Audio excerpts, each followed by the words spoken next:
Is that what you're talking about? Like, because you weren't saying like she says yes, and then he leaves, he bounces. You were saying he goes away in his cave, need to be thinking about it, and then he makes his own mind. It sounds a bit like a child who needs to go and say, wait, no, it was my ID first. It was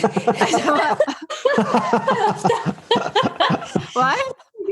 Yeah, like the thing is this. It's just that it's like the paces are super different with men and women. Like.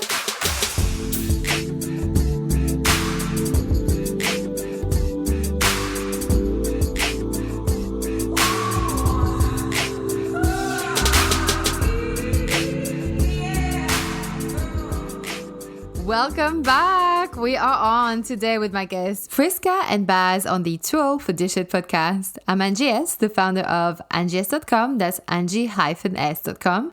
Link in the show notes.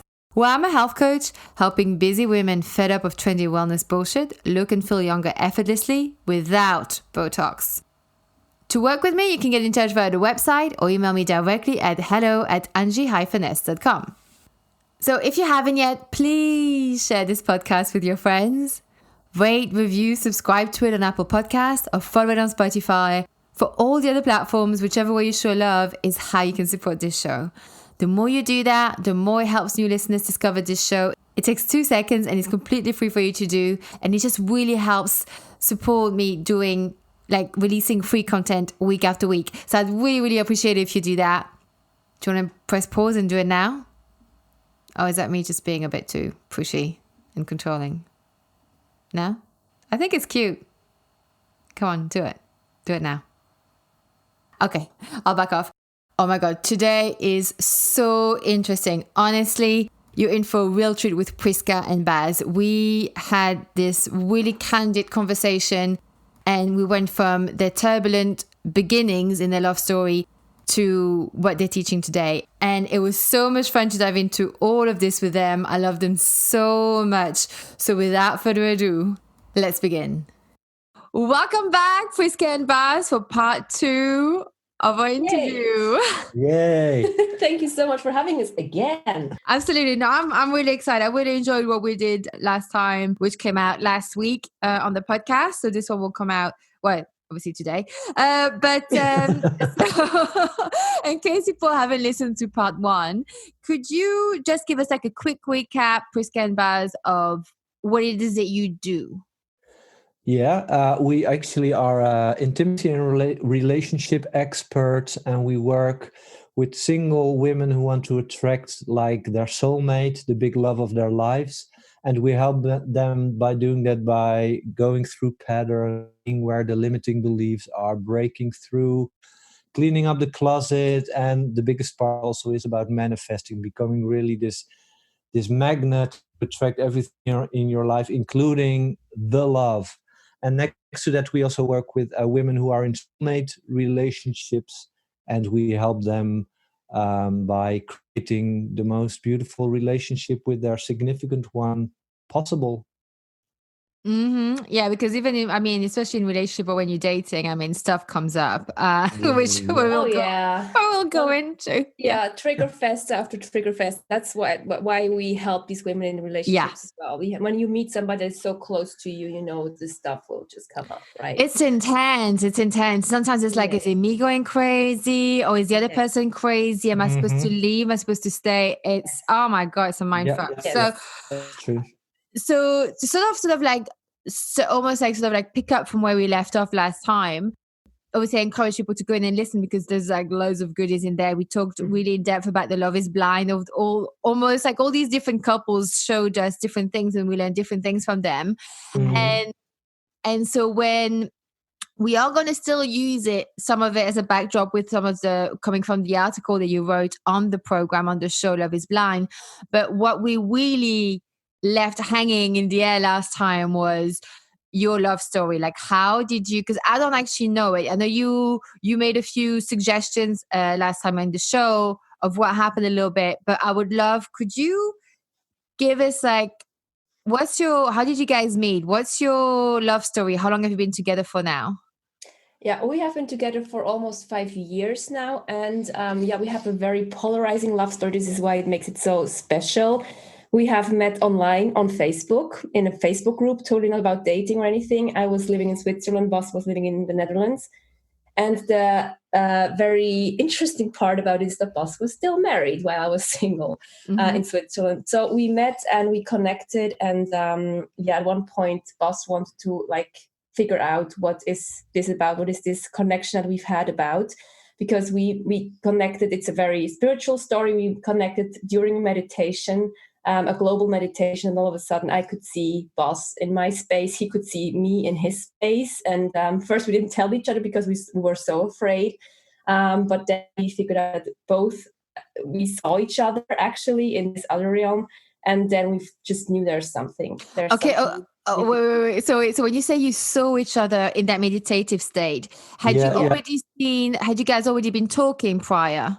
We had been talking, we had been chatting via Messenger, but we hadn't actually seen each other, only on pictures, of course. Okay. But when we did, So in that meditative state, so I just wanted to check that it wasn't like you'd never seen each other's pictures. So in that meditative state, you guys saw each other, but you both, in the same meditation, you both manifested each other in the, it's like daydreaming fantasy almost, when you fantasize about someone. It's always good. It's always good when the other one is also fantasizing about you, right? So so then not fantasizing. No. It was really like it was like a vision, like as if as if he was in my room. It was a very creepy and crazy experience. Actually, it was not like I was daydreaming. He was not even my type. I mean, he's 11 years older. He's like a redhead. I'm into the darker guys, he's married. So no, certainly he was not even my type, but there was all of a sudden, I just could feel him in my space and see him in my space.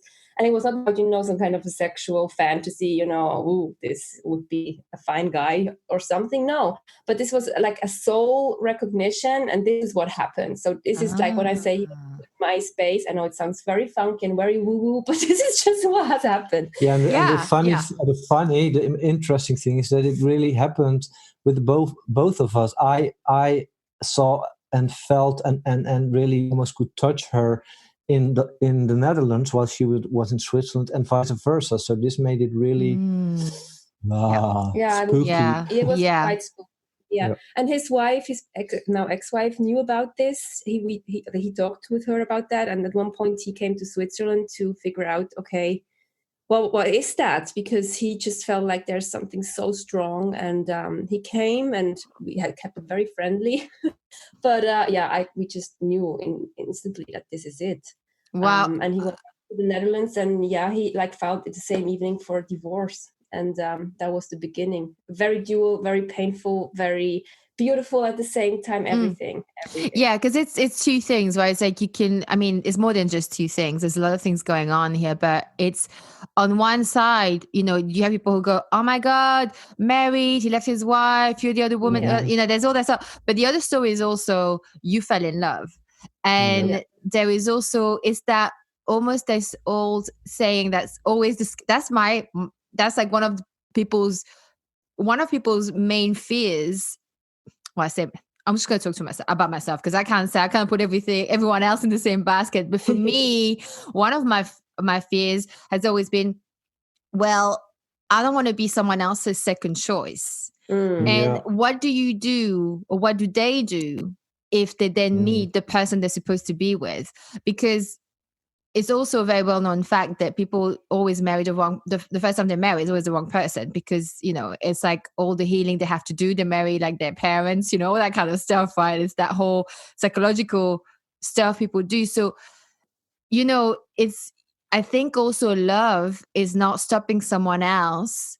Like, is it love if you stop your spouse being with the person they really want to be with? Like, would you want to be with someone who doesn't really want to be with you, right? So it's also about letting people go. But it's a hard thing. It sounds very grand when I just say it like this, but it's obviously a very difficult time, right? Yeah, it's very difficult. And you are actually very true, because it's very hard, for example, in our case, that my ex-wife, to feel that she actually is not the person I wanted to go for anymore. So it's really what you say, second choice. Yeah. And I really think it's so important also for her, that she also deserves to be with someone who totally goes for her and who makes her his number one. And I could not do that for her. And not only because I met Priska, because already before that, we were more living like brother and sister together. But it's really, it's really important to create the best possible relationship for yourself. And in order to do that, it's very important that people speak the truth, because we also talk to many, many women who have some sort of a relationship with guys who are still married. And in 99% of the cases, the guy doesn't tell his wife that stuff is happening. So it's all under the guise of secrecy and not being able to step up honestly and being actually your most authentic version. It's always this. It has this bad taste of an affair, of course, and that's very different to your story. Yeah, and of course we have been thrown into this basket as well. I was the whore, I was the homewrecker, I was bashed on the internet literally because I shared my story openly, because they couldn't see, the difference between an affair and somebody who just genuinely fell in love with somebody, but everything was in the open. I was in contact even with his ex-wife. She knew about everything. There was no secrecy. There was just honesty, and it was painful. It was hurtful, but it was in the open. And this doesn't mean that I'm blaming anybody in an affair. I know it happens. And sometimes things are just difficult and complicated, and still it just never ends well. Affairs never end well. And I think that's a great message to set, like to sort of like almost like drill home, because it's not like as if we're here saying, go for the married married or in a relationship. And of course, it'll end up like Priska and Baz happy together. Everyone's, done it very healthy, everyone's been aware of what's going on. If you're still a secret, it's a very different situation. If you're the dirty little secret, this isn't the case. Like you even said to your ex-wife, there's something's happening here. I need to go and find out. It was very honest.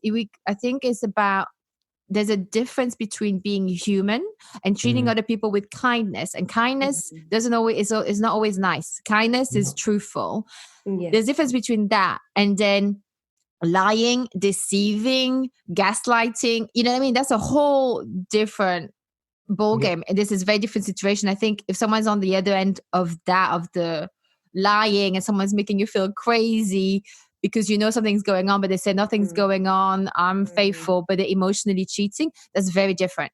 And I think that's something that you shouldn't have to accept. But I think if someone's honest with you, there's not really, you can be sad, heartbroken, but if someone's honest with you, I'll always, you sort of respect them. Does that make sense? That's true. Yes. That's true. And this truth also sets you free. Like everybody's set free through this truth, because as you said, it doesn't serve anyone if you keep lying to yourself, to your spouse, to everybody, because you're just cutting yourself from the happiness, and you cut also your spouse from being truly happy with somebody that really wants to be with them.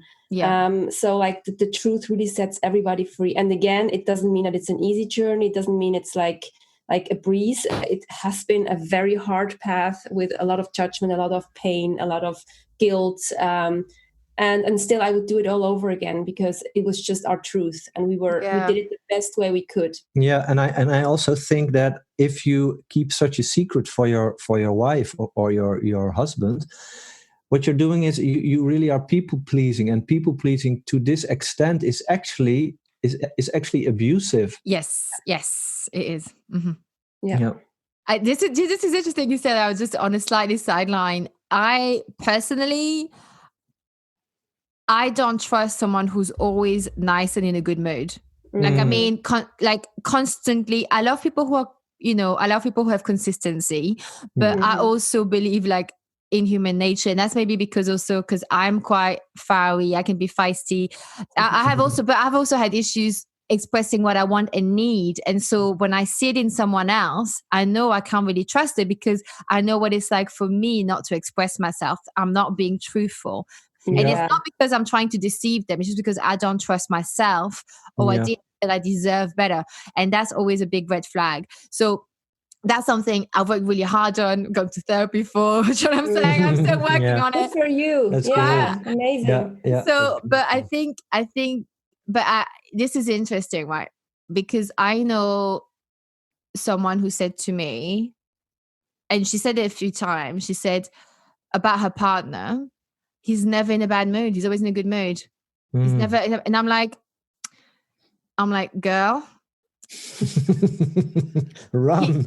No, he needs to run. And I'll tell you what, this is weird to say, I know, but I'm like, girl, it is because you're so self-absorbed, you're not noticing it. Because the first time I met him, I could see in his eyes he was so exasperated with her because she kept going on and on and on and on, complaining. Yeah. And I saw it in his eyes. I never even met the guy. And that is because, they've been living together now for probably a year now. She still says it. He's never in a bad mood, but he also doesn't express it. Yeah. Yes. Right? He doesn't say it, but it's clear for me to see. The first time I saw him, I was like, okay, right there, he just really wants to tell you to shut the fuck up. Yeah. And you think that he's always so, so I think there's that as well a little bit. Like, it's on two parts, right? Are you self-absorbed or is it the one like expressing? Is it both? Yeah. So. Yeah, and also what we also see a lot happen, and even we sometimes when we're in an argument, we can do that too, because everybody has blind spot. Is if somebody expresses, lots of people go defend themselves, or they make it into their story, and that's about not really listening to what the other person actually is saying. And if you express yourself lots of time, and the person in front of you, you have the feeling, well, or they go in defense mode and they take over, or they really do not listen to what I'm saying. At one point, you think, well, I'm not going to express anymore. Yeah, that's it. That's right. Yeah. Yeah. And I think, well, I guess like the example I just said, well, I know I said like he needs to run, but she too, but I don't think they need to run. They need to talk it out. They need to there's something they can solve. But yeah, it's not right on his part and it's not right on her part, but we all have our flaws. I mean, of course. And it's always in the dynamics. It's always two people that come together, like creating this. Yeah. It's a co-creation. It is a co-creation. It's also like how someone makes you feel as well around them. How do you feel around them? Like how, because you wrote this amazing article, which I'm going to put again in the show notes, around the Love is Blind. So we're going to go into this. Like, I want to go into some of the excerpts that you talked in there.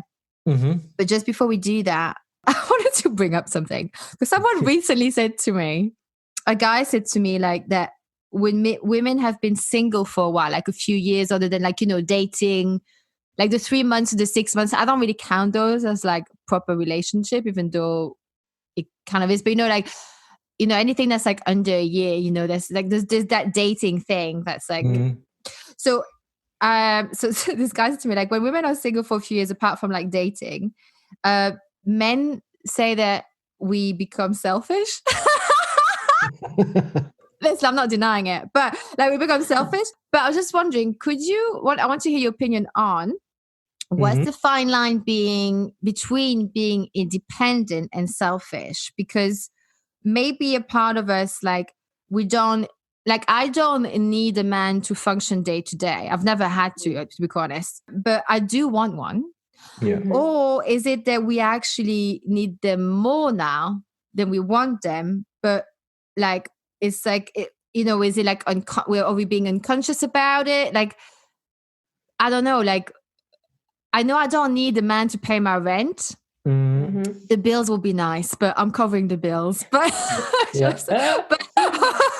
but no, in all honesty, like, I don't need him financially, but I want one. I just like, I miss the smell of a man. I miss the feeling of a man. I miss the calm of a man. Like, calming effects of a man. Like they do calm me. Like, it's really nice for me because I'm quite all over the place. So like, what is it when women have been, that you've noticed, like, been single for a while? Are we, because I am a bit selfish, I have the luxury to be selfish, but is it selfish, independent? What is it? Are men wrong to say that? Well, that's difficult because like every situation is different, of course. But what I see lots of times happening is when women are single for a longer time and they have been able to do everything on their own, that they unconsciously shift more into the masculine energy.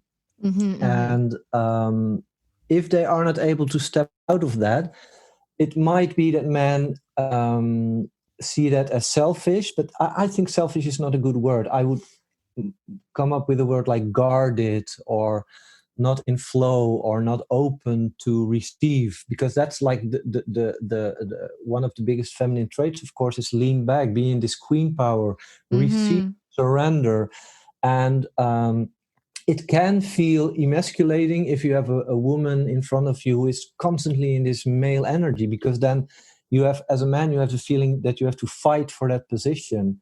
So can you explain what you mean by male energy? I have an idea in my mind, but can you explain what you mean, like a man sat across a woman with all this male energy? Mm-hmm. What's an example? Well, for me, it's also important that you become aware that a romantic relationship is not about paying the rent. It's not about these kind of things. It's about, thank God, yeah. Gosh. It's about this love flow, this energy, and also the polarity between these two energies. And I know women can do everything if they want to, but it's also good to just sit back and think, it's so cool that a man does that for me, that he takes me in his arms, that he makes something in my house, that he carries these fucking heavy grocery bags. Thank you. Yes, exactly. Yeah. No, I'm all, yeah, absolutely. That's what I miss. Yes, 100% the grocery bags, right? That's when I feel the most single, is when I go grocery shopping. Yeah, I know. And when I cook a big meal, I'm like, there's no one around for them to taste it. I'm like, okay, great. Yeah. Like, I think one thing that Babs just mentioned is very important. You know, this whole masculinity thing that comes into play. And of course, we're also forced sometimes to really move more into the masculine. You think about single moms, for example, they have to be often the mom and the dad at the same time, you know, in the doing mode. But of course, when you then meet a man, it can become an issue. Yes. On the other hand, what I also see, it's interesting because I just had a chat with a friend of mine who has been single for quite a long time. And she's like, oh my goodness, you know, I don't know if I'm ready, because, you know, like, I don't want to hang this jersey shirt, you know, over the fireplace, or if I can handle, you know, his stuff in my house. And maybe this is the thing that you are referring to as selfish. Like, especially like women, if they have been single for quite a while and they were like really dependent on themselves, they are not ready to make these compromises anymore. From like, sometimes this doesn't always have to be the case. But when you break it down, when you look under it, it's actually mostly the fear of, you know, losing control or just getting hurt again. Yeah. I think, you know what, if there's, you know, with the list that you were saying, like, if anything that can be, let's say if you had the money, if that can be outsourced and that resolves your problem, I don't think it's a real issue. So let's say, you know, he leaves his socks around, or he doesn't do the dishes. If you can hire someone, like, you know, people have cleaners. I mean, I don't. I clean, but I don't. But like, it's not. Is it really that big of a fight? Is it really that important for you to not let someone into your life? I think my worry for me is more my morning routine and evening routine. So in the morning, I have my routine. I do not like noise in the morning unless it's a podcast or a comedy show. Yeah. I'm not receptive. I don't want to chat. You know, most of the time, I mean, that's my idea. That's what I think. But I know that when I'm in love is different. I would definitely want to be interacting in the morning. But my worry is that, and also like late night, like, can I be, you know, I like to read to fall asleep. You know, my light is on. Maybe he doesn't want the light, you know, things like that. I'm like thinking how, but again, not something to not let someone into our lives. But like, that's the thing I'm thinking. I don't know how it would be now that I've been living alone for so long. Yeah. I totally understand. And I think, I mean, like, you can figure out everything together if you are willing to meet each other in somewhere in the middle. You can figure everything out. And if you go into this relationship with the guy of your life, and he doesn't want the light on, just open your mouth and say to him, listen, I love you very much. This is my morning routine.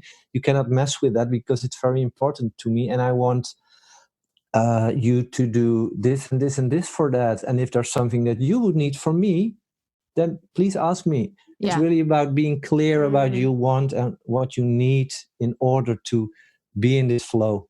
Yeah, absolutely. and really taking your space, and also giving the space that he would need. It's like giving and taking. And I mean, like, there are solutions. Maybe you just sleep in 2 different rooms in the end, it doesn't matter. You just figure it out as a couple. And you cannot, like, very many women are then so stuck within these fears of how could it be, or what could be a struggle, that they don't even dare to enter a relationship. And yes, it's a phase where, because I have been single for a very long time, and I then all of a sudden moved, like, and then for 1.5 years I was living in the Netherlands on my own, just me and my dog, and I didn't know, like, no one, and I didn't even speak the language, so it was really just me and my dog. And then all of a sudden I moved in with, like, a man, 2 kids, and then a dog, and everything was new. And I also needed my time to adjust and to figure out, okay, how do I take my space? And I will not tell you it was an easy journey, because it has been quite a struggle in the beginning, but we figured it out by talking, by trying, by falling down, getting back up, and doing something new. And then you just find your way. And it's all about the intention. If you want to make it work, you will make it work. Yeah, that's true. But I think also guys are, I guess, like, to flip it, I think also men, because when I now I do online dating, because we're stuck at home. So, like, when I speak to guys, I notice that some of them have, like, such a long laundry list of what they want in a woman, and I feel sometimes that you've been watching too many motivation, like, motivational videos on, especially like something like Tony Robbins or one of those guys. I'm like, okay, you gotta, like, I think men also are scared to just accept humanity in another person, or to listen. And I see the same neurotic behavior in men that I can see that women, we can have too, which we're gonna get into anyway in a bit. So let's start off with your blog. I guess, like, just like, if people haven't watched Love is Blind, please go watch it. But all it is basically we Priska and Baz wrote an article on Love is Blind. Love is Blind is this reality show about couples who get engaged before they meet each other. So they talk quite intensely in separate pods, and they don't see each other, and then they decide if they want to get married. And then after they move in together, they could slowly go into, like, real life, and then it ends up with them going down to the altar, either saying yes or no to get married. So that's like I guess, like, a really small recap. Perfect. But so and obviously we go into depth of it, like, in part 1. So go back to last week if you want to hear the whole thing. But so this is just, like, part 2. So we want to move forward. And so what I've done is, for today, I've taken some excerpts of your article, Priska and Baz, and I'd like to discuss some of them. So the first one is around testing, because obviously we see that in the Love is Blind. So testing is what happens also in real life anyway. So here's the excerpt. Testing itself is a form of manipulation. Making your partner jump through hoops to prove themselves to you creates a conundrum. The women stated they wanted to be loved for themselves, yet they wanted to test their partners instead of loving them as they were.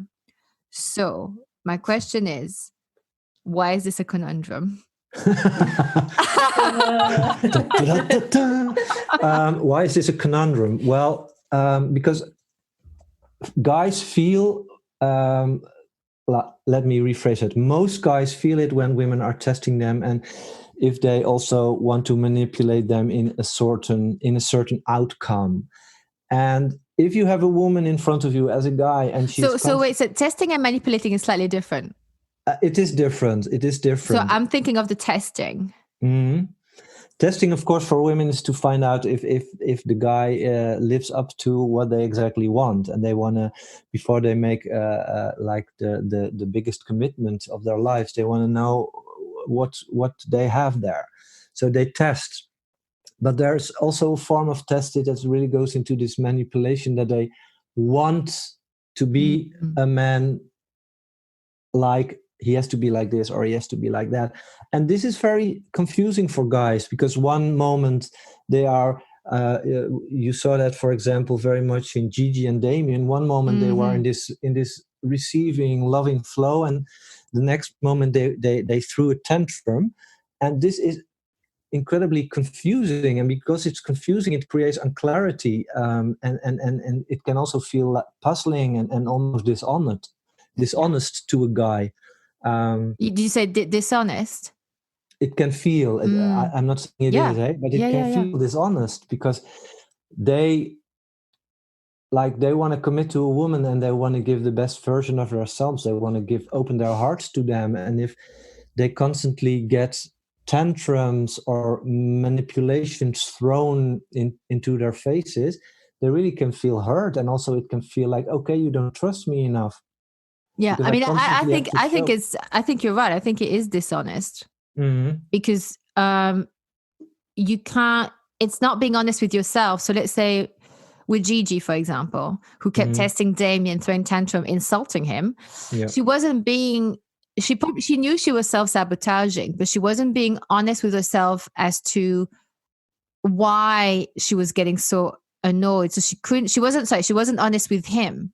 Yep. She was just throwing things like, you're shit in bed, that kind of stuff. That was like, I will never forget that. That was like TV golden moment, I'm telling you. But it's abusive in a way because the person is receiving all this anger from you. And I'm not judging her because I've got my fair share of bad behavior that I've done in the past. So, but like I'm saying, like but when I did it, I wasn't honest because I didn't say I'm scared right now. I'm panicking because I don't think you really love me. I don't feel right. That's the dishonesty, and people can smell it from a mile away, but they don't know what it is. They can just there's that sense of something's not right. True, but they don't know what it is because you haven't told them. Yeah, of course. It takes a very present and very aware man to realize, oh, okay, she's there. She's actually super scared that she could be too much, or that I cannot hold her, or that, I would be overwhelmed by her. So she's testing me now. And this has nothing to do with me, but everything to do with her insecurities. So most men, of course, then just go into defense mechanisms. And then, most relationships don't stand these kind of tests. But what you say is true. In fact, she's scared. So the truthful thing would be to say, hey, I'm scared shitless here, or I'm scared that I am too much, or I'm scared that you cannot take all of me, or that you would be scared of all these dark parts that also live within me. So except like she doesn't say it, she just lets him feel these parts and see how he reacts, right? Yeah. He becomes the emotional punch bag. Yeah. Yes. In some way it is. And again, it's not something that she probably does consciously. No. It's just something that just happens because she really feels scared. And when we feel scared, we switch into the reptile brain, and then we just have fight, flight, or freeze. And it goes then into the fighting, in the attacking mode. And this is how she reacts because she has learned that somehow. Yeah. I think it's. I mean. Do you know what? I think this is interesting because this actually goes quite well into the next part in your article with the emotional punching bag in a way because of the scared of being honest. Yeah. Because I mean, personally, I would be scared too to say, I'm afraid that you're gonna see who I am, not like it and leave me when I'm falling in love with you, because there's nothing more heartbreaking that someone that you are in love with turns around and says, I've gotten to know you. And it's a no. Yeah, that's very heartbreaking. And it's a very scary thing to do, to really show up like yourself. And the kind of mean thing is that mostly when women open up their hearts to a man, that he first withdraws for a while, because then he has to figure out what he actually wants, because up till this moment you never even thought about these things. Because men falls in love so differently than women fall in love. And this is why so many women are so devastated, because all of a sudden, like after he was courting for her and doing everything on earth to get her attention, and he was even speaking about the future or whatever, and then all of a sudden she opens up finally and takes all her balls, I wanted to say. No, she just opens up and tells him that she loves him, and then all of a sudden he disappears. And this happens so often. So what's the deal with that? Was he love bombing her? No. Like it depends. Like it can be if he has a normal attachment style, if he's not afraid of commitment, he just has to withdraw and then to look. Okay, is this what I want? because men need to be mostly first sure that the woman really wants them before they can open up to their own feelings. This is a very significant thing, and I think lots of people forget that most men, and of course we're generalizing here, but most men really have to be sure that a woman is into them before they can even open up and before they even dare to think of a possible commitment. You know, like I feel like I need to translate this in my mind. I'm not sure that's so. Please, because ahead. I understand the thing where, you know, I mean, I say I understand. I don't understand, but I know that obviously when you get close to a guy, let's say he's courting you, and maybe you start having sex, you start to fall for the guy, you start to feel a bit more attached. He tends to maybe probably like withdraw a little bit. He needs to just like recuperate a little bit. And then, but the key is to let him do that and not go in and bug him. Because as women, we do that too. I mean, I do that too. If I feel a guy is crowding me, I need him to just like go away, let me breathe and shut the fuck up. But I need to do my own thing. Like, you know, obviously I don't tell him shut the fuck up, but in my mind, I'm like, I need you to leave me alone. So I get that feel. But is that what you're talking about? Like, because you weren't saying like he calls, she says yes, and then he leaves, he bounces. You were saying he goes away in his cave, need to be thinking about it. And then he makes his own mind. It sounds a bit like a child who needs to go and say, wait, no, it was my ID first. It was, what? Yeah, you know, like the thing is this. It's just that it's like the paces are super different with men and women. You know, like if we meet a guy somewhere in a coffee shop or whatever, we have this first connection, and we talk with each other. We already look at him. We scan him. We go through everything. I think, oh my goodness, he must be the one. It has to be destiny. We already imagine if he would be a great father. If we would look in a like. If I would look next to his side in a dress, you know, and when we get married, everything, you know, we just have the whole movie already pictured out in front of our inner mind. While the man is just, you know, probably just want to see you naked. Let's be honest. Oh yeah, probably. And then of course, we do too. We want to see the goods. Yeah, of course. Yeah. But you know, also most women have already, because we are, you know, when we go back to the caveman time, and sometimes we're still like just influenced by this. Of course, things have mixed a bit more, but still, most women are about safety, wanting to know what is going to happen. You know, having this safe space, while the men are just for hunting and for, you know, the next venture and the adrenaline rush. Is this the word? Yeah. Adrenaline. Yeah. And of course, then he keeps hunting and he keeps, you know, like courting her. And then when he is sure she's actually very interesting, he wants to know, okay, is she really into me? Am I safe to open up to her? So then she does. She tells him, I love you. Then he needs to retreat to think, okay, what do I want? What do I want? Is this like a thing that I really can imagine with her? Like, am I ready to commute an hour a day to see her? You know, all the things you already have figured out the first week we met. You know, he starts after months. He starts thinking about these things. And what most women then do when he has this retreat phase, because they feel like, oh my God, I've opened up now. He retreats. What has happened? They start pushing, or you know, like they want to know what is happening. Can I call you? Oh. And then the women are like, oh my goodness, give me some space. Yeah, and that's mostly the dynamics that happen. And if the dude has also a commitment issue, of course, it will rear its ugly head exactly at that moment. And what men with commitment issues do, if it's like if they're not really aware, they just mostly ghost to women. Yeah. And that's a very sad thing to see happening, because this is so heartbreaking for the woman who finally has opened up. And then the guy just disappears after that. And it's just important to know that it has to do with this commitment issue of the man. And the only thing that the woman actually can do to get him back, if she really wants that, is to see that he has this commitment issue and give him so much space that he can come back on his own terms. You know, that he has all the time in the world to lick his wounds, to get over it. And he see, oh, she's not pulling, not pushing. She's a grown-up woman. She can take care of herself. And that's the chances are best if she can do that. You know, I think like when I hear you explain all of this, like all I think is like almost like men are a little bit, there's like a mixture of, and generalizing obviously, but I guess like I'm talking about guys who are very masculine, like who like to lead the, you know, like our alpha guys. Everyone has different everyone has different definition of it. But I mean, in terms of a guy who likes to, he's the guy, he'll put the shelf up and he'll like, he wants to take you out, he wants to court you, that guy, that's the guy I want. And so I feel like the guys, they're a mixture of this guy, like they want to lead, right? So they want to like, I'll take you out, I'll decide when I'm ready for the next step. And then, hopefully you're ready too. A mixture of that with like a scared little child, because almost like, you can't scare him away, can't say too much truth, can't say like too much, like how much you're into him, how much you want to have his babies. Let's say if you want to have his babies. I don't want his babies, but if you want his babies. And, and he has to make it feel like it's his decision to tidy up his room. Yeah. And, this is it. And at the same time, like a wild animal, watch out if you come too quickly, too close. Yeah.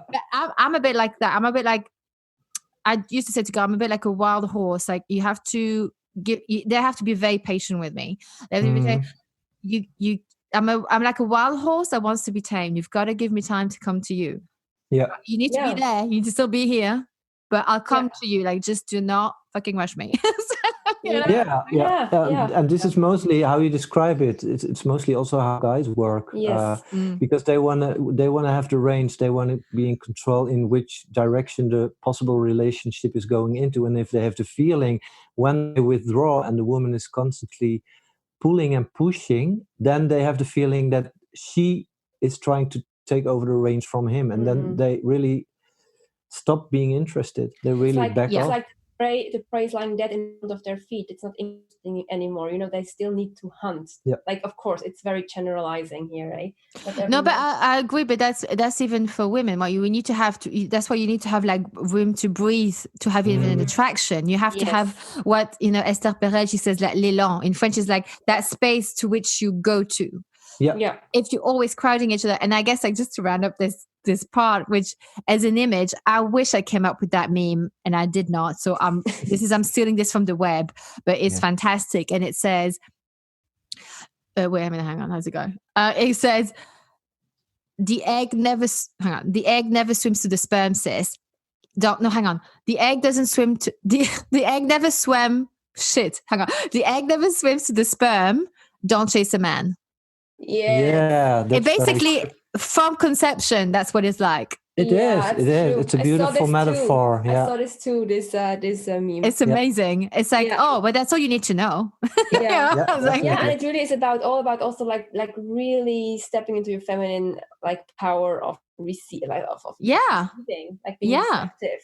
And we have lost this, but also nobody teaches us. And of course, to have a hunting part within us, but it's lesser. And if we can like really go on this, like also be part, it's actually also a delicious game in a way, if we're ready to play it in a way, to really say, okay, I don't have to do the work, let him get me.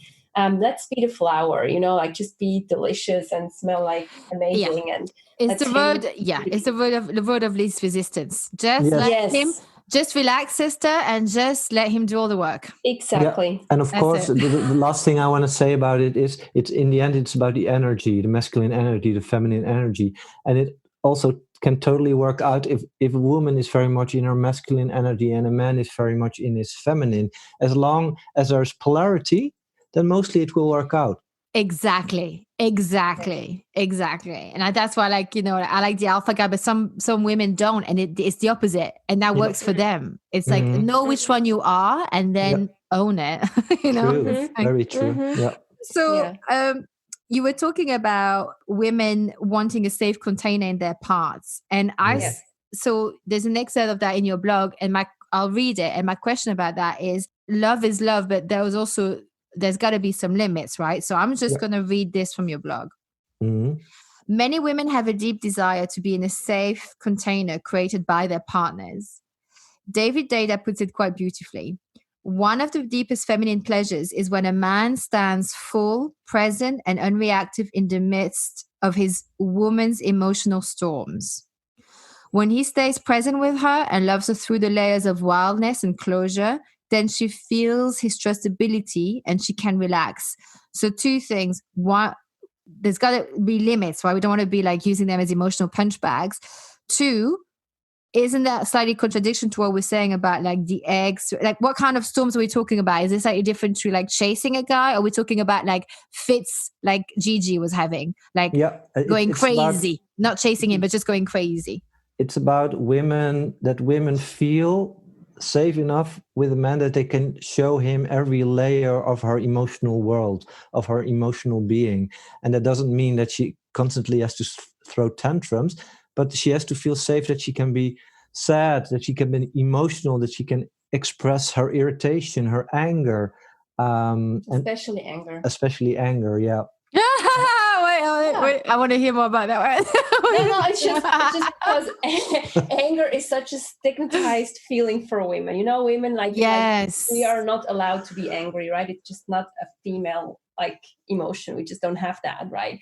But we do, and that's the thing. And when we have a partner who is really able also to hold our anger, to hold us in our anger, you know, like you mentioned that you are a wild horse. If you have a partner who can let you be the wild horse and doesn't have to tame you constantly, or cut you down, or, you know, like bind you, or, you know, that's what we want. When we can be our fullest feminine, wildest self in all our colors, in all our ranges. That's when a woman feels safe, and that's when a woman doesn't feel like she has to play a housewife or I don't know what to please the man.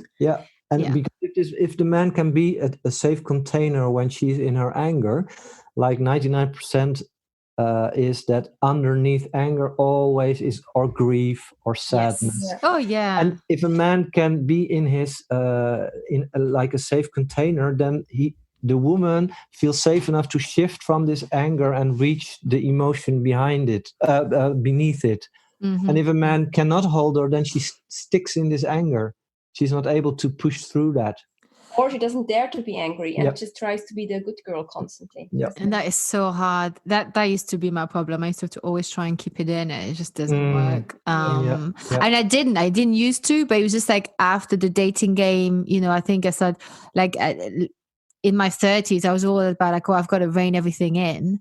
And it's too much, it's too difficult. But it's kind of but I think we do end up in things like that because you may have been in our 20s, you know, we are quite immature still in love. And I think, you know, I was choosing, you know, I think I had like two main partners in my 20s, and I don't think they were built, we were young.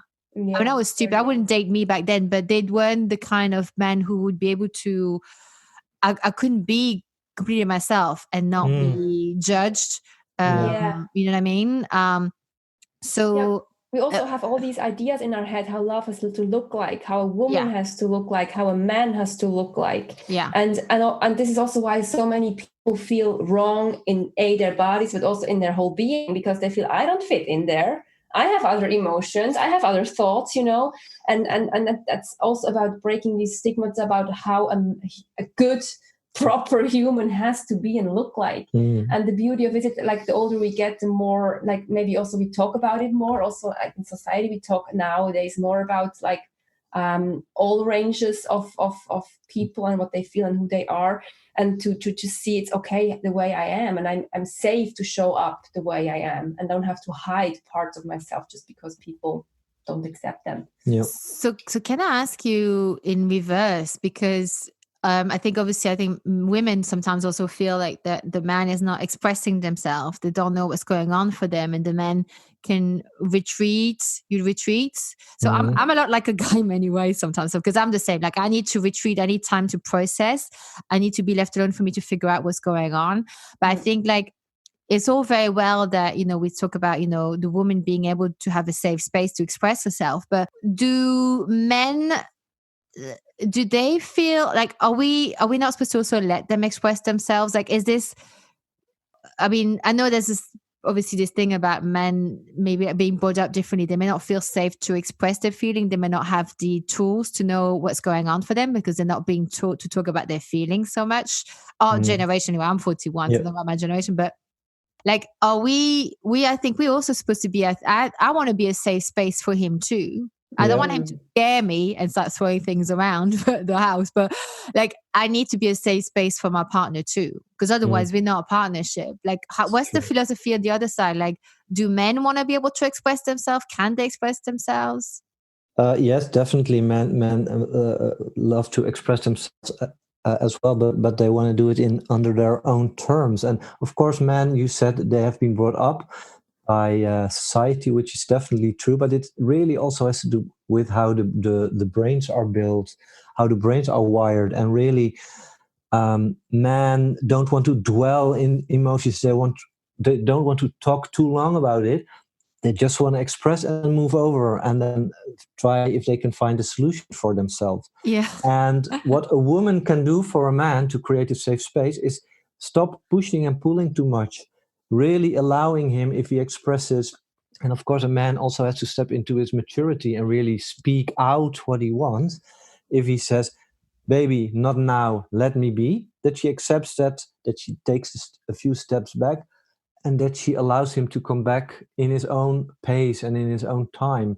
And then mostly men feel safe enough to also come with their, and again, this will look very different from what women do, because women tend to process through feelings by talking, by sharing stories, and men don't work like that. They just say, what you just did pisses me off and I don't like that, and that's it.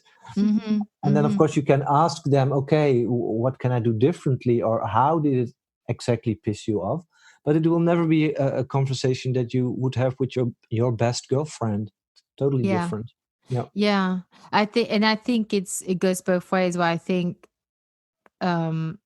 we also, like, if your partner tells you you need to back off, you need to be mature yourself, not to take it personally, just give people space. Because I see a lot. I mean, I've really got into reality shows ever since the lockdown. Clearly, I used to be like, I hate reality shows, it's dumb. I'm like, I'm totally into it now. And I mean, like, I've gone really trashy and tacky in the matter of 6 weeks. Did you also see Too Hot to Handle? Oh my God! Yes. Do not awaken the beast within me. Yes, I watched it. I have watched it. And now, have you guys watched Celebs Go Dating? No. Oh my God, that is a car crush worth watching. It is. Okay. I mean, on all parts, the dating agency is the worst. Like, they match people with the worst people, and then they blame the clients for not being mature enough. I'm like, you've been matching people with fucking insanity. But Too Hot to Handle. Oh my God, that's like a group of narcissists. I mean, some of them do it. They're fucking disgusting. I mean, that's vile. I mean, some of them grow and you feel more for a few of them. Some of them are like, okay, they're mature and it's nice to see. But some of them are so fucking crazy. That's true. Totally true. I know that's a different recording. We should do something on that. But but so what was I saying this for? I can't remember now. But it's but yeah, I think when watching those reality shows, especially like Celebs Go Dating, I observe there's, even nowadays, even with the generations younger than us, like the millennials or people in their 20s, acting very old fashioned, but not in the best way. So they'll be like, you'll see like young women putting all the eggs in one basket with the guy they've met on one date. They'll be like, oh my God, I say he's the one. And I'm like, whoa, hold your horses. And if that's also what men are experiencing out there, not with my generation, but with the younger ones, that's why I think men sometimes think that women are crazy, because we act crazy. And some of the men too are a little bit like, some of them are a bit,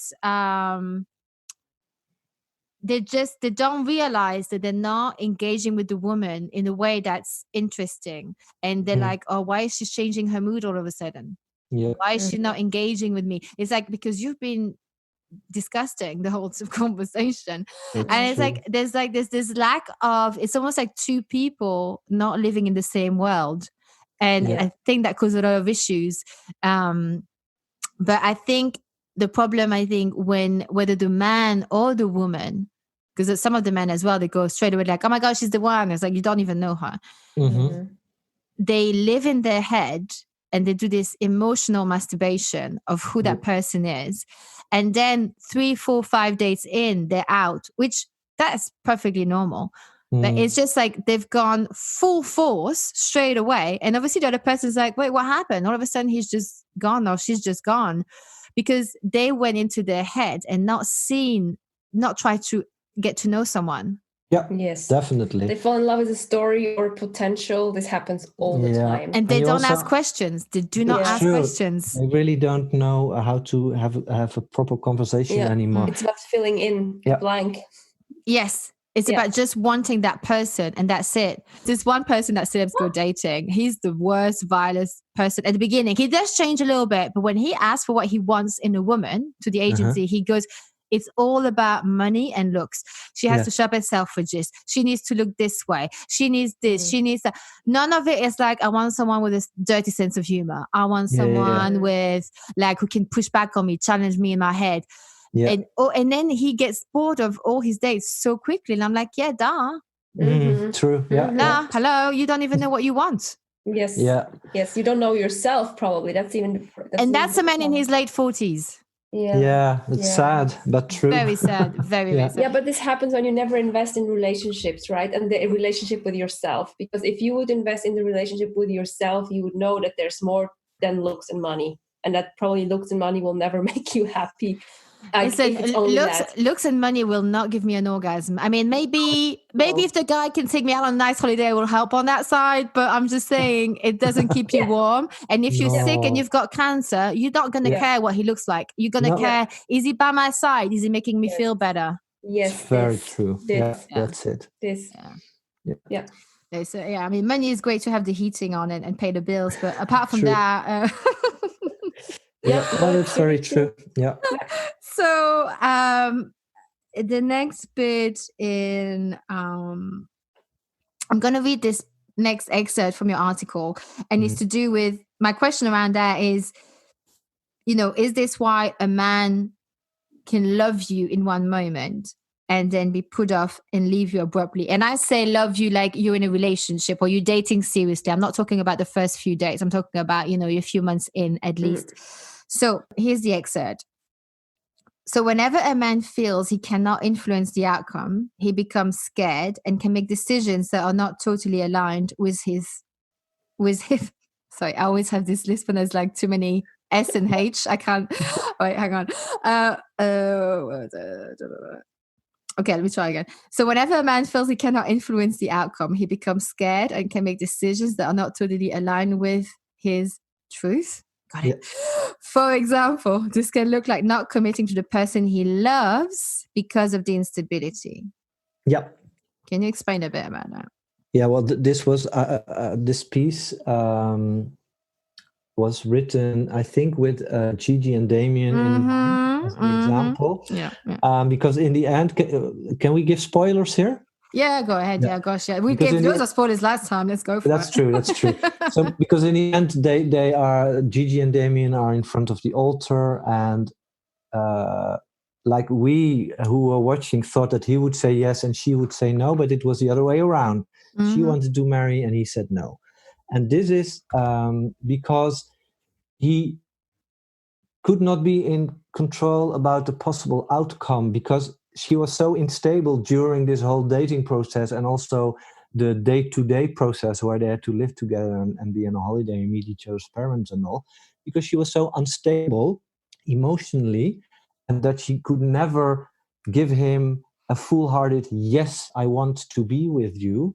This scared the shit out of him, and therefore, even though he loved her and he actually wanted to be with her, he gave her a no, because he thought, if I'm going to say yes, I still will not be sure what she's going to do. She can run away. She can keep throwing tantrums at me through the whole marriage, and I'm not sure if I can handle that. I want to really, really, really, really, really be sure if she wholeheartedly commits to me. This is what he thought, but what he said is, I did it because you were not ready. Yeah, true. He put it on her that she was not ready. So, but in a way, it's true though. No, in a way, it's like slightly the same, right? Because I mean, he would be. It's about self-respect. It's like, well, I'm ready, but she's not, or he's not. Why am I even marrying the person then? Yeah.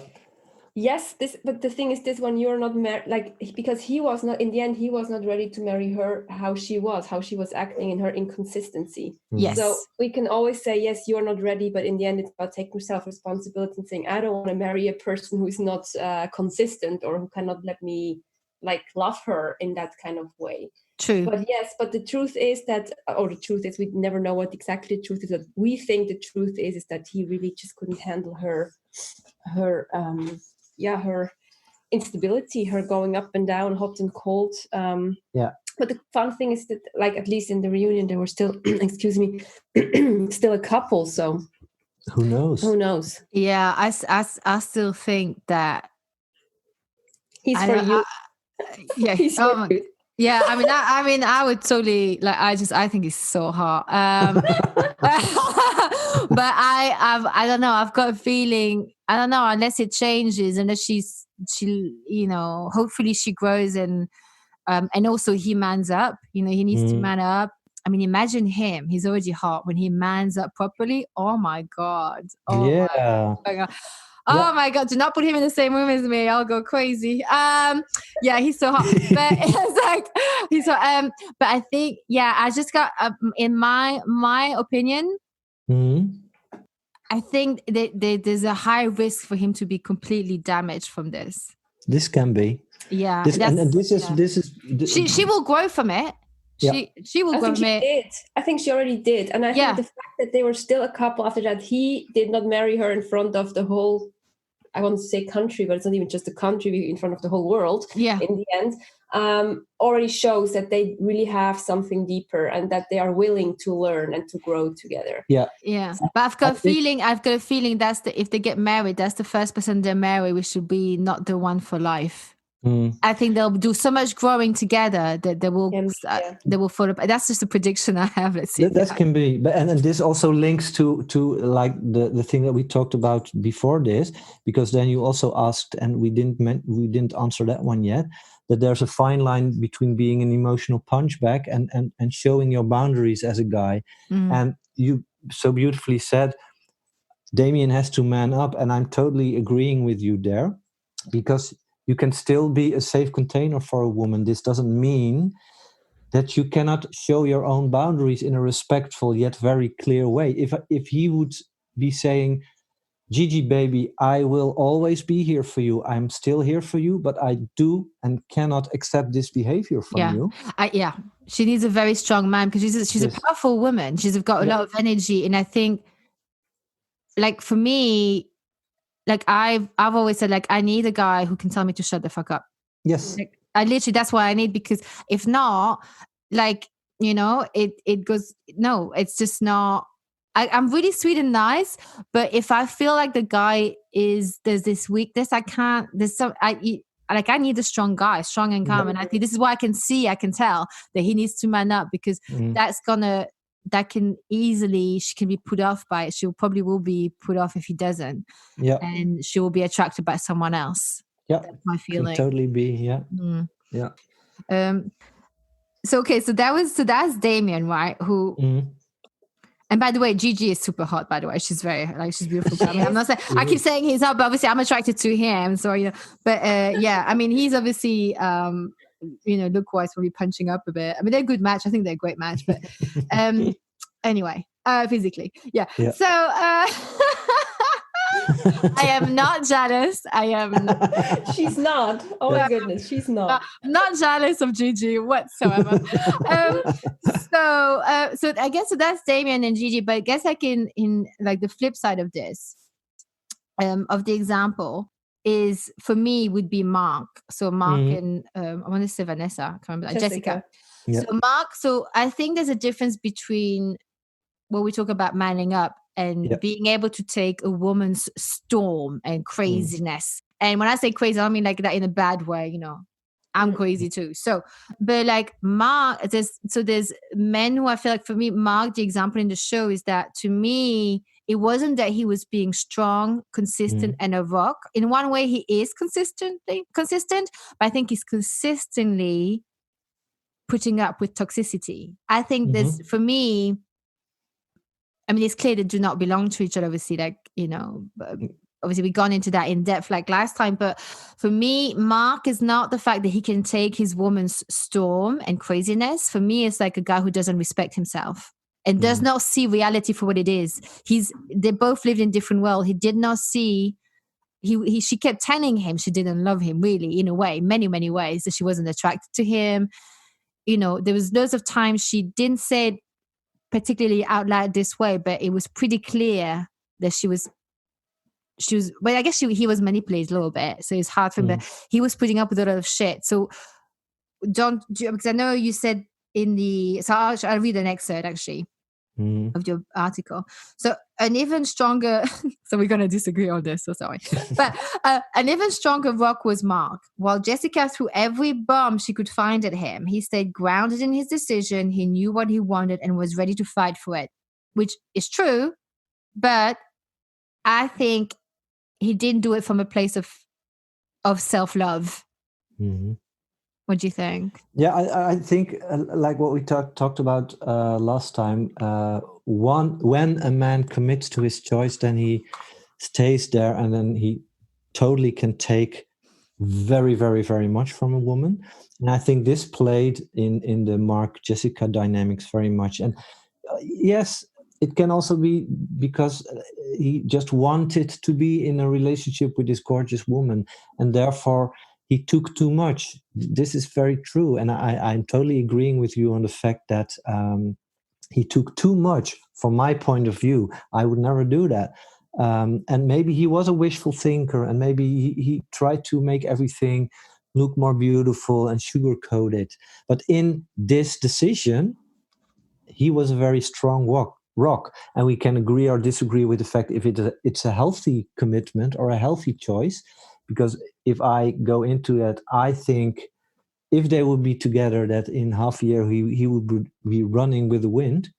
But I think in the decision he made, based on his very grounded, yes, I want to be with you, and therefore I can take shitloads of shit from you. Actually, there he was a very strong rock and very consistent.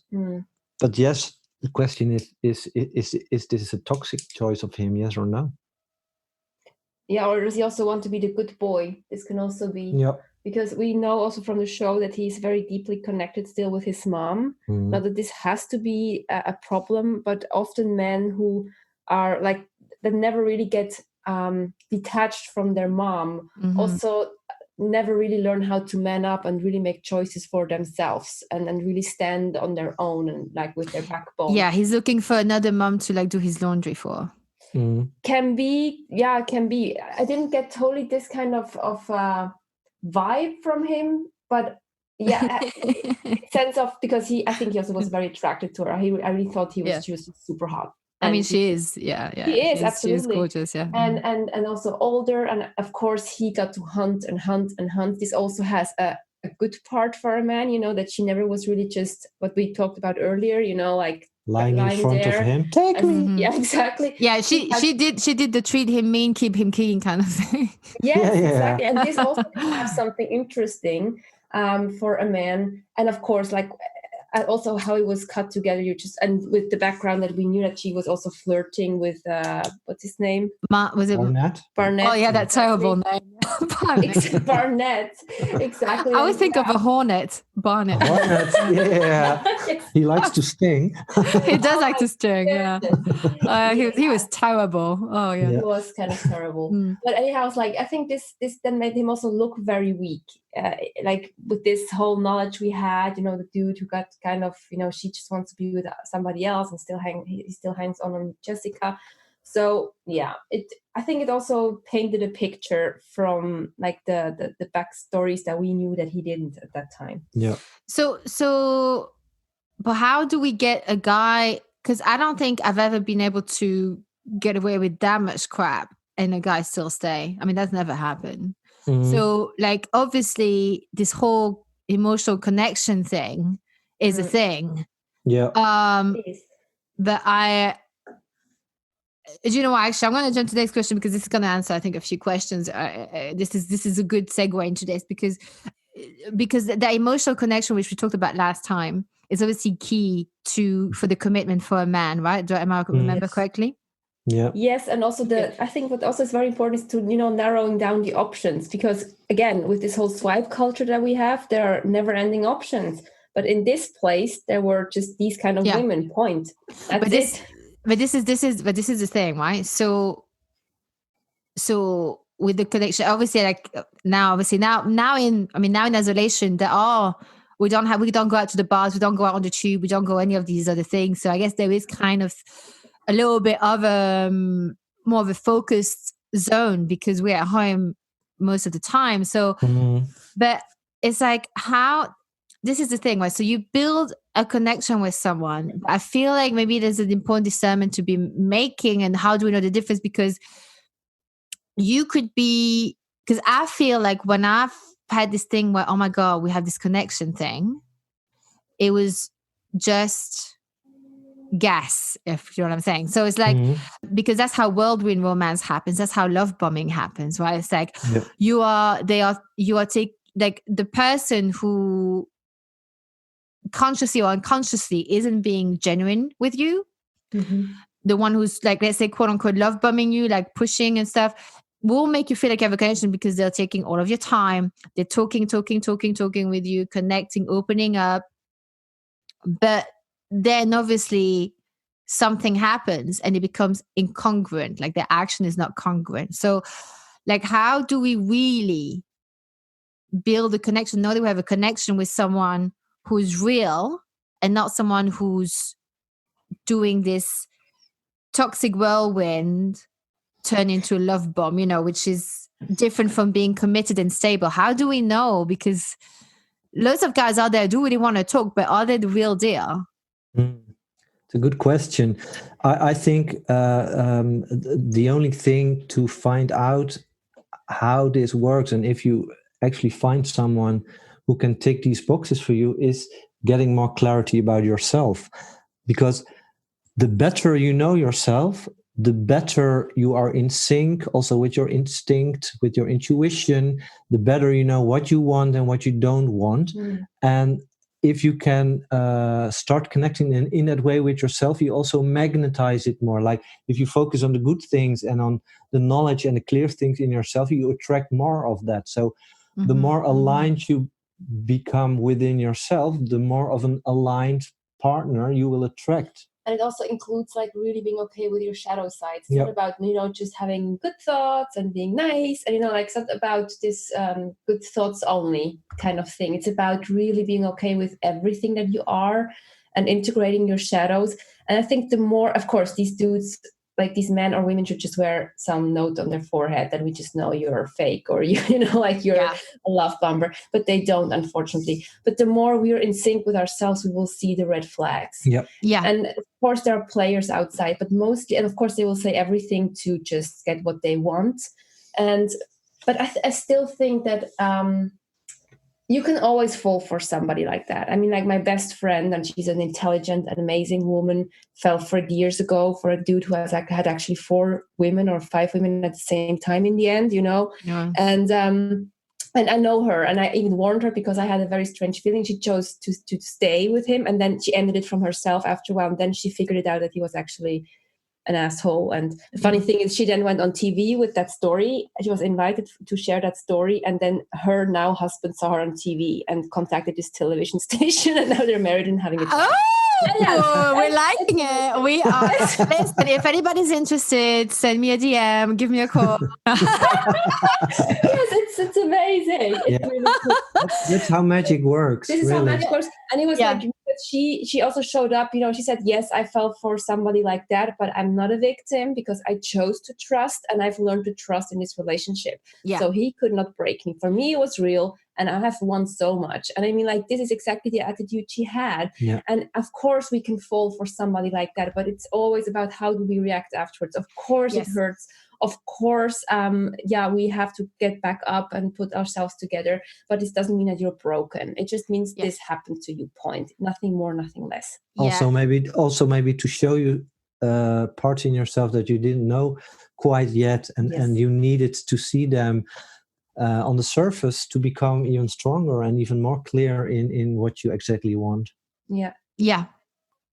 So Priska and Baz, this super amazing. Thank you so much. And in terms of like a finishing thought, because you already came on the show before, so I'm going to ask you a different question this time. Mm-hmm.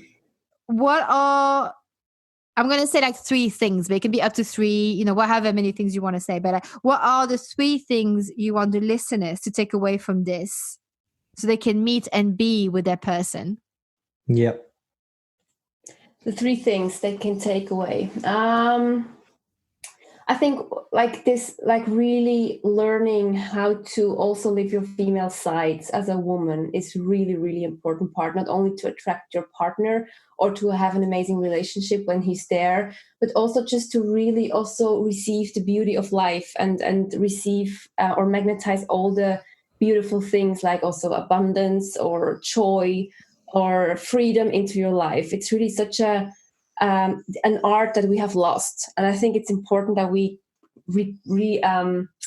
revitalize this part within us. Also for men, by the way, like it's not just something that lives within women, but also within men. But really to come into this beautiful like place of surrendering and receiving and accepting. Yeah, and for me, a very important one is that you prioritize curiosity, and with that I mean that you stay curious to the persons that you are going to meet and potentially also a future partner, but also curious towards yourself, because what we mostly do is that we react from old stories, and we react from old patterns, we react from old beliefs, and it's very important to really stay curious every time you do something.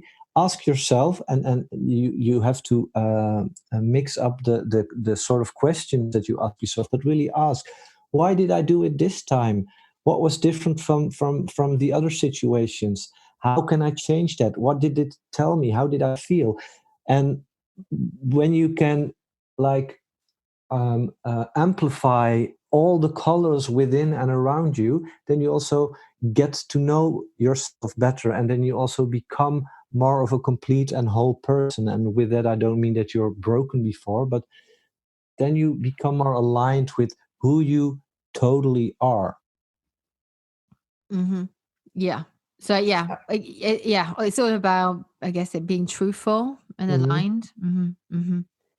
Yeah, and also the curiosity that he mentioned, he just put everything into this curiosity part, but it's also really be curious with yourself, you know, getting to know yourself better and the other one, because we all, as Bas said, is so important. We all have these stories and we can get lost in them. Yes. And also because we have been hurt in the past, we put stories on people that we don't even know yet, the positive stories, but also the negative ones. Yes. Instead of being curious to really figure out, okay, who are you? You know, what has happened? What is happening?